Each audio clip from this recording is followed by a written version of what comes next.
سوال: بد نظری سے کیا مراد ہے؟ جواب: غیر محرم کو شہوت یا رغبت سے دیکھنا بد نظری ہے۔ سوال: قرآن میں بد نظری سے بچنے کا کیا حکم ہے؟ جواب: مومن مردوں سے کہو اپنی نگاہیں نیچے رکھے۔ سوال: نبی صلی اللہ علیہ وسلم نے بد نظری کے متعلق کیا فرمایا؟ جواب: نظر شیطان کے تیروں میں سے ایک زہریلا تیر ہے۔ سوال: بد نظری سے چہرے کا نور کیوں ختم ہوتا ہے؟ جواب: کیونکہ گناہ دل کو سیاہ اور چہرے کو بے نور کر دیتے ہیں۔ سوال: کیا نگاہ کا زنا بھی ہوتا ہے؟ جواب: آنکھوں کا زنا نظر ہے۔ سوال: کیا ہر گناہ بد نظری کہلاتی ہے؟ جواب: پہلی نظر معاف ہے، بار بار دیکھنا گناہ ہے۔ سوال: بد نظری کا روحانی نقصان کیا ہے؟ جواب: دل کی صفائی، توجہ اور عبادت میں لذت ختم ہو جاتی ہے۔ سوال: سلف صالحین بد نظری کے متعلق کیا فرماتے ہیں؟ جواب: نگاہ کا تیر دل میں پیوست ہو کر ایمان کو کمزور کر دیتا ہے۔ سوال: بد نظری کا جسم پر کیا اثر ہوتا ہے؟ جواب: چہرے کی تازگی، دل کی روشنی اور عبادت کی رغبت زائل ہو جاتی ہے۔ سوال: بد نظری سے نور بصیرت کیوں ختم ہوتا ہے؟ جواب: کیونکہ گناہ انسان کو روحانی اندھا پن کی طرف لے جاتا ہے۔ سوال: نبی صلی اللہ علیہ وسلم کی نگاہ کا کیا وصف تھا؟ جواب: نبی صلی اللہ علیہ وسلم اپنی نگاہیں نیچی رکھتے تھے اور غیر محرم عورت کو نہیں گھورتے تھے۔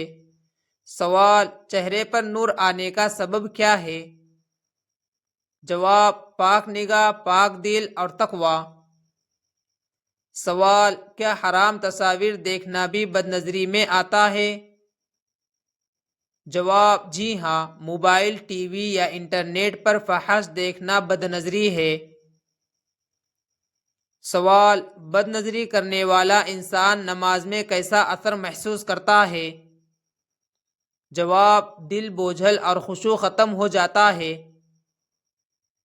سوال: چہرے پر نور کیسے حاصل کیا جائے؟ جواب: نگاہ کی حفاظت، تہجد، قرآن کی تلاوت اور ذکر سے۔ سوال: نگاہ کی حفاظت سے انسان کو کیا فائدہ ہوتا ہے؟ جواب: دل میں سکون، چہرے پر نور اور اللہ کا قرب حاصل ہوتا ہے۔ سوال: بد نظری کب سب سے زیادہ خطرناک ہوتی ہے؟ جواب: تنہائی میں، انٹرنیٹ یا بازار میں۔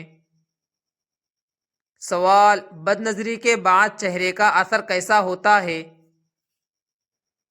جواب: مردہ، بے نور اور آنکھوں میں بے حیائی جھلکتی ہے۔ سوال: کیا باوضو رہنا بد نظری سے بچاتا ہے؟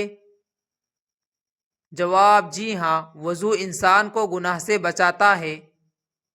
سوال: حسن بصری رحمۃ اللہ علیہ نے بد نظری پر کیا فرمایا؟ جواب: نگاہ کا گناہ دل کے اندھاپن کی ابتدا ہے۔ سوال: کیا نگاہ کی حفاظت جنت کا سبب بن سکتی ہے؟